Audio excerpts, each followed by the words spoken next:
Station, this is Houston. Are you ready for the event? Houston Station is ready for the event. Associated Press, this is Mission Control Houston. Please call station for a voice check. Station, this is the Associated Press. How do you hear me? Yes, AP, I hear you loud and clear. Well, hello, Rick. Greetings from the Kennedy Space Center. Seems you've had a bit of excitement up there this week with the cooling loop problem. I was wondering if you could tell me what's the latest that you're hearing from the ground on the situation.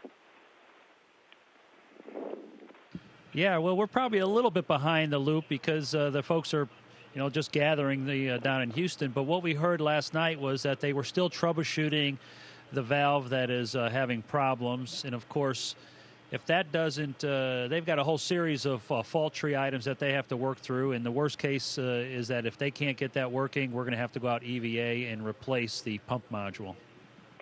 Well, tell me, if you have to go out on a spacewalk or 2 or 3, would you consider that sort of an unexpected Christmas present? How excited would you be about that? Yeah, anytime you have something like this, it's good news, bad news. Of course, the bad news is the station's having problems and we have to go out and do a repair. The good news is, is we have the spare parts, we have the training, we have the skills. And, of course, going out and doing a spacewalk is always very exciting, yet very challenging. Well, this job in particular, how difficult would it be for you? And would you have any concerns regarding possible helmet flooding, or has that issue been put to rest more or less? Well, in overall, this is one of the many EVAs that we practice, contingency EVAs, in terms of replacing a large module. So obviously it's challenging, but I would call it, it's a middle-of-the-road type of a swap of a large ORU. In terms of the helmet flooding, that issue, as far as I know, is still being worked, but we have several safety measures in effect that will protect us if we have any problems. Could you list one or two? I mean, what would you do? Would this be testing when you put the helmet on before going out the hatch?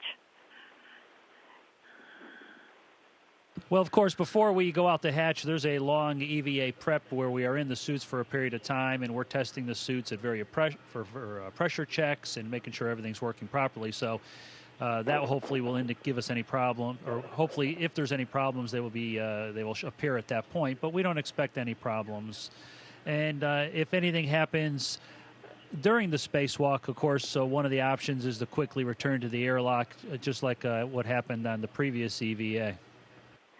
Well, now, I'm wondering how life aboard the space station has changed for you in the last day or two because of the power down of equipment.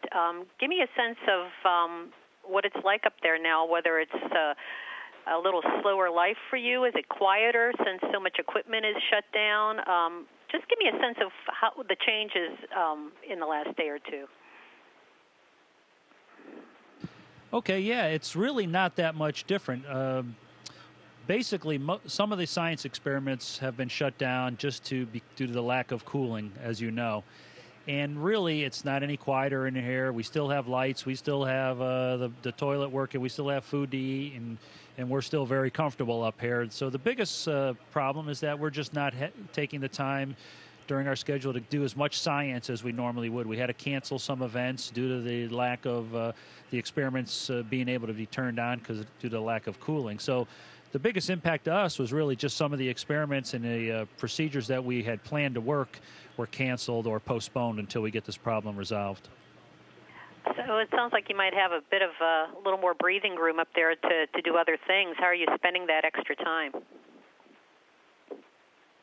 Yeah, I have a little extra free time yesterday and a little today, but really just getting caught up on various things, reviewing procedures that we may have to execute tomorrow for various experiments. We did do some medical research today, and so just basically trying to stay ahead of the vehicle. When I get this free time, I just basically look ahead and see what's coming up in the next few days.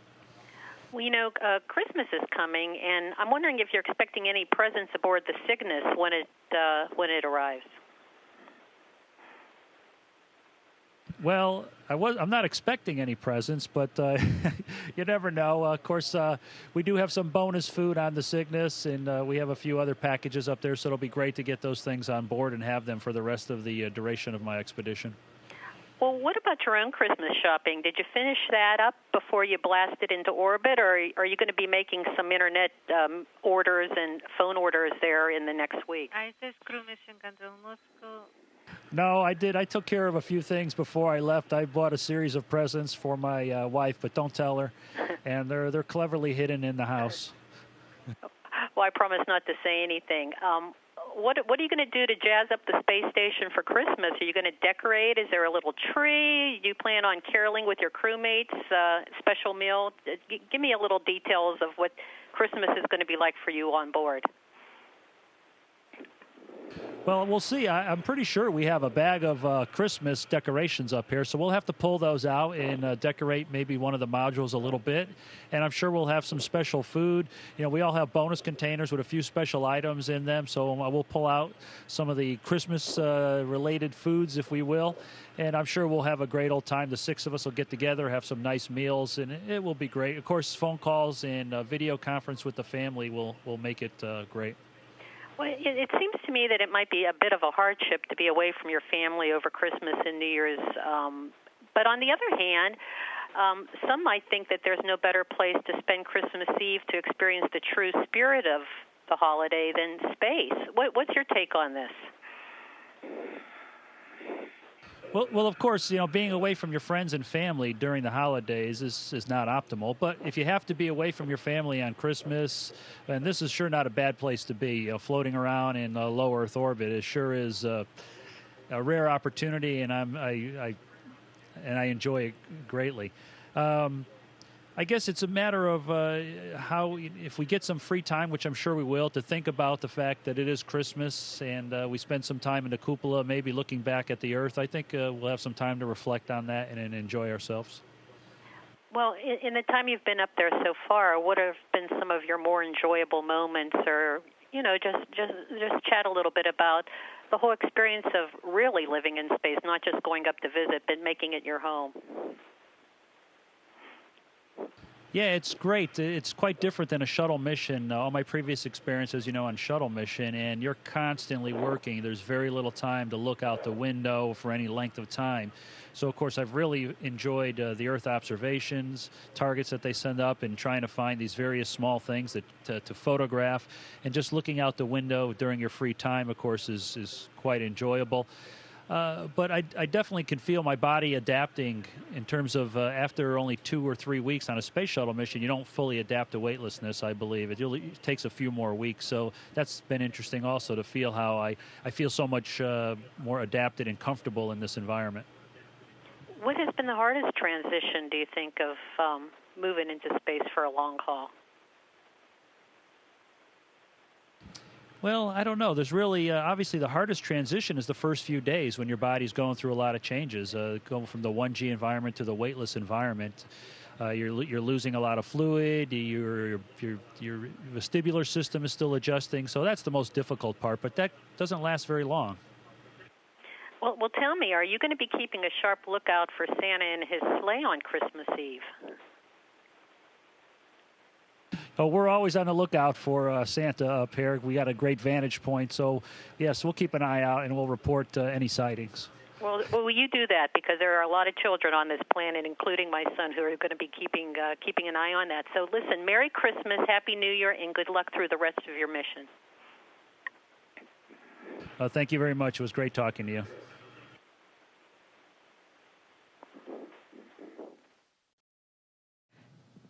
Station, this is Houston ACR. That concludes the Associated Press portion of the event. Please stand by for a voice check from space.com. Station, this is space.com. How do you hear me? Space.com, station. I hear you loud and clear. How are you today? Doing great, Rick. Thank you so much for having the time to talk with us from the station today. This is Tarek Malik at Space.com. And to start out with, we heard about the cooling problem that you're working on the station there, and was hoping to find out what you've heard in the latest from Mission Control and what kind of systems you've had to power down. It seems like you have a lot of lights up there. Oh yeah, the lights are still on station. You know, it's the biggest impact, as you probably heard, was to the payloads and to the experiments. Due to the external loop having a problem, the internal loop wasn't getting cooling, so we had to power down a lot of the systems inside space station, some of the modules, some of the forward modules. But most of those were science experiments and payload racks, and of course a few items that for redundancy for various systems. But overall, life up here really hasn't changed that much. If anything, it's actually gotten a little slower for us just due to the fact that some of the science experiments and payloads that we were scheduled to work on, we had to postpone those. Well, one of our readers, Michael Clark, had a question that was the same one that I had for you, and he just wanted to know, how concerned you were about it. Is it worrying at all to have this kind of a problem? How serious do you think it is? Well, it's a serious problem. Obviously, it's something we have to fix. It's not something I'm worried about, though. We got some great folks on the ground, and I wouldn't be surprised if they could figure out a way to get this external loop back up and working in the next couple of days. And if they don't, then the possibility exists that we'll have to go out and do a spacewalk to replace the pump module and put in the new one. And, of course, as you know, we have many spare parts on board for inside and outside the space station, and we train for these situations over and over again. So all the procedures and everything are in place to take care of this. Now, if you did have to go out on that spacewalk to replace the pump module, how challenging of a task would that be? And I guess how comfortable would you have to be with the spacesuits, seeing that there was that helmet leak last summer? Yeah, any spacewalk is challenging, obviously, and there's risk involved. This particular pump module, R&R, we've practiced it many times in the pool. I did an ammonia tank change-out 3 years ago on orbit during one of my shuttle missions. This is a very similar, a large box, a few bolts. You know, the biggest challenge on this spacewalk, in my opinion, is the large fluid connectors that are connected to the pump module. But, of course, we have a lot of tools if we have problems with those to fix that. As far as the suits go, you know, we have been working that issue for quite a while now. We're going to take the two best suits that we have if we have to do the spacewalk. We have procedures in place that if we do have problems, we'll get back to the airlock ASAP. And so I feel very comfortable doing it. Once the ground gets comfortable with it, we have a lot of faith in their decisions. Thanks. Before the cooling system problem happened, I know that you were looking forward to the arrival of the Cygnus cargo ship next week, and I'm wondering any special requests from you and the crew to the ground, maybe holiday treats or presents or anything like that? Well, you know, we do get a crew care package. Well, I have a crew care package on there from my family. I do have some bonus food up there and some additional clothes to get me through the next 5 or 6 months. And there was some talk about some fresh fruit. So we look forward to anytime we get fresh fruit up here or vegetables. It's a great treat. So we look forward to that. And, you know, speaking of Christmas, one of our readers wanted to know how you do celebrate the holidays in space. Being away from friends and family like the six of you are, you know, can you give us an idea of what Christmas in space is like? Any dinners, New Year's plans, that kind of thing?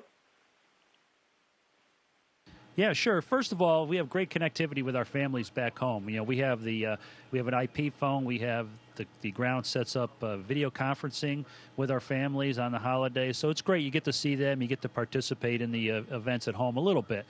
But up here, you know, we do have some Christmas decorations, I think, buried somewhere. We'll probably try to pull those out and liven up the place a little bit. And, of course, all six of us will get together and we'll have a special meal. Everybody will pull out whatever special foods we have that are appropriate for the holidays, and we'll just have, you know, spend time together as a crew, as friends, and enjoying good food and good company. Now, of course, folks down here are going to be tracking Santa around the world on Christmas. I'm wondering if you think he'll pay a visit to the station, if you've made arrangements for him to pay a visit to your loved ones at home, you know, if you're going to keep an eye out for him. Well, of course, we'll always keep an eye out for Santa when we're out there hanging out in the cupola. We're always looking for things like that. I don't know if he can get up this high in order to visit us, but we'll definitely keep an eye out, and we'll report any sightings back to Mission Control Houston. Well, Rick, I know that you've flown several times before on shuttle missions, but you know, you've been up there for weeks at a time now after your launch in November, and I'm wondering what the biggest surprise has been for you so far as you kind of began this long stretch. Since I've been here so many times before, hasn't been any real surprises yet.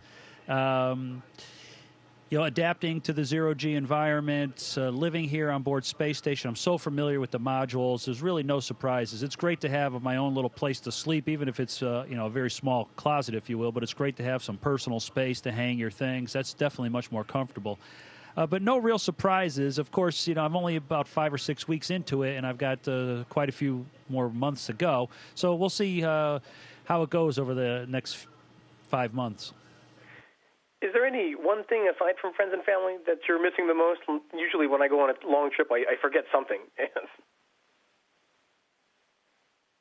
Yeah, no matter how hard you think about what you're going to need up here, there's always one thing you wish you had, of course. But we're pretty well stocked up here, and I really don't want for much. We have great food. We have a great variety of food. But, of course, probably the biggest thing I miss besides my family is some of my favorite foods. Well, actually, that dovetails right into a question from one of our readers, Heather Biggs. She wants to know, what is your favorite space meal, and what is that favorite food that you're craving the most this Christmas? Let's see, my favorite space meal. It's kind of interesting because, on a shuttle mission, you're only up here for 2 weeks, and you almost never eat the same thing twice. Up here, I'm starting to eat the same thing a third and a fourth time now, just because the way the rotation is. I think my favorite thing's turning out to be the steak. It's actually a pretty tasty steak, an irradiated, comes out of an MRE packet, and it's actually pretty tasty. And I guess the thing I'm missing the most back on Earth, probably like pastas and pizza and things like that. Now, you mentioned earlier that you had a little bit of free time extra from the cooling system issues. I'm wondering how you're spending that free time. We've seen some amazing photos you've been taking of Earth from space. Are you getting any of that into that time?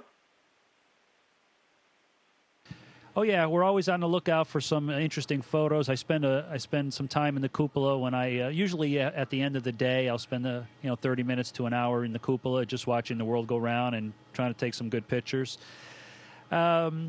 Mostly what I do in the free time is I'm kind of looking ahead. I look at this as like flying an airplane. You got to try to stay ahead of the vehicle. So I'm looking at tomorrow's activities or next week's activities and seeing where I can get ahead here and there. But mostly just enjoying myself, looking out the window in the cupola, calling home and talking to the family and making a few phone calls to friends.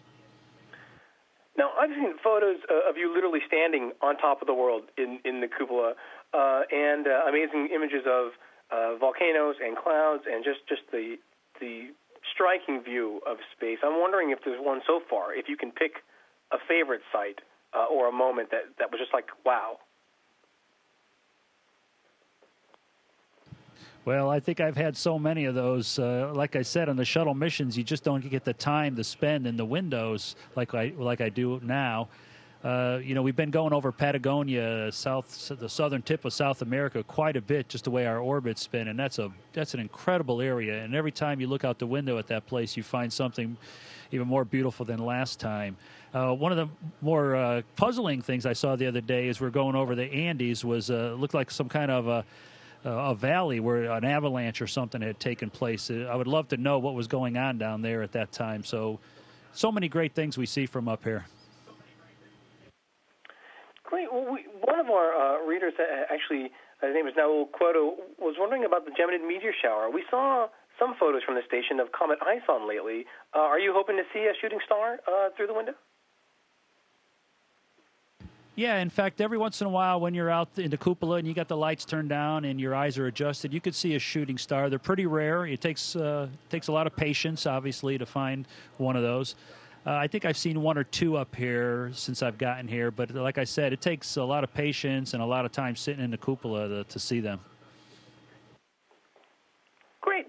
Well, Rick, I'm out of time, but thank you so much for having the time to talk to us today from the space station, and all the best in Expedition 38 and 39. Thank you very much. It was great to talk to you. Station, this is Houston ACR. Thank you. That concludes our event. Thank you very much, ACR.